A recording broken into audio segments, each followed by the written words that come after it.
Hi friends, നമുക്ക് ഇന്നൊരു നെയ്ച്ചോറ് ഉണ്ടാക്കി നോക്കാം. അതിനായിട്ട് ആവശ്യമായ സാധനങ്ങൾ: ഒരു പാൻ അടുപ്പത്തോട്ട് വെച്ച് അണ്ടിപ്പരിപ്പ് ആദ്യം ഒന്ന് ഫ്രൈ ചെയ്തെടുക്കണം. അതിനുശേഷം കിസ്മിസ് ഇട്ട് കൊടുക്കുക. കിസ്മിസ് ഒന്ന് ഫ്രൈ ചെയ്തെടുത്തതിന് ശേഷം ഒരു സവാള ഉള്ളി നൈസായിട്ട് അരിഞ്ഞ് വെച്ചിരിക്കണം. അതും ഒന്ന് ഫ്രൈ ചെയ്തെടുത്ത് മാറ്റി വയ്ക്കണം. അതിനുശേഷം ഇപ്പം നമ്മൾ എടുക്കുന്നത് 2 ഗ്ലാസ് അരിയാണ്. 2 ഗ്ലാസ് അരിക്ക് 4 ഗ്ലാസ് വെള്ളമാണ് വെക്കേണ്ടത്. ആ വെള്ളം നല്ല രീതിയിൽ നമ്മൾ തിളപ്പിച്ച് മാറ്റി വയ്ക്കുക.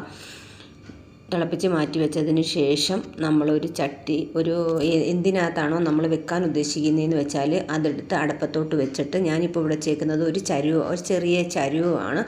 ആ ചരുവ എടുത്ത് അടുപ്പത്തോട്ട് വെച്ച് നമ്മൾ നെയ്യൊഴിച്ച് അതിനകത്ത് കറുകപ്പട്ടയും ഏലക്ക, ഗ്രാമ്പു ഇതെല്ലാം കൂടെ മിക്സ് ചെയ്ത് അതിനകത്തൊന്ന് ചൂടാക്കണം. ഒന്ന് ഫ്രൈ ആയതിന് ശേഷം അതിനകത്തോട്ട് നമ്മൾ ഇത് കൂടാതെ നമ്മളൊരു സവാള വേറെ സെപ്പറേറ്റ് അരിഞ്ഞ് വെച്ചിരിക്കണം. ആ സവാളയുള്ളയും കൂടെ അതിനകത്തോട്ടിട്ട് ഒന്ന് ചെറിയ രീതിയിലൊന്ന് വഴറ്റിയെടുത്തതിന് ശേഷം നമ്മൾ കഴുകി വെച്ചിരിക്കുന്ന അരി, ഒരു കാര്യം പറയാൻ മറന്നുപോയി, നേരത്തെ ഒരു 10 മിനിറ്റിന് മുമ്പ് നമ്മൾ അരി കഴുകി ഒരു കണ്ണാപ്പയ്ക്കകത്ത് എടുത്ത് മാറ്റി വെച്ചേക്കണം. അതിന് ശേഷം മാത്രമേ നമ്മൾ ആ അരി ഒരു 10 മിനിറ്റ് കുതിർന്നതിന് ശേഷം മാത്രമേ നമ്മൾ നെയ്ച്ചോറിനായിട്ട് അരി വേവിക്കുകയുള്ളൂ. അതിനായിട്ട് നമ്മൾ ആ നമ്മൾ ആ വഴറ്റിയിരിക്കുന്ന ഉള്ളിക്കകത്തോട്ട് നമ്മുടെ അരി ഇട്ട് കൊടുക്കുക. അരി ഇട്ട് കൊടുത്ത് ആ അരി ഒരു 2 മിനിറ്റ് ഒന്ന് ഫ്രൈ ആക്കി എടുക്കണം. എടുത്തതിന് ശേഷം നമ്മൾ ചൂടാക്കി വെച്ചിരിക്കുന്ന വെള്ളം അതിനകത്തോട്ട് ഒഴിച്ചു കൊടുക്കുക. ഒഴിച്ചു കൊടുത്ത് ആവശ്യത്തിന് ഉപ്പിട്ട് ഒരു ചെറിയ തീയിൽ നമ്മളത് വേവിക്കണം. ഒരു 10 മിനിറ്റ് വേവുമ്പോഴത്തേക്ക് നമ്മുടെ നെയ്ച്ചോറ് ഒരുവിധം വെന്ത് വരും.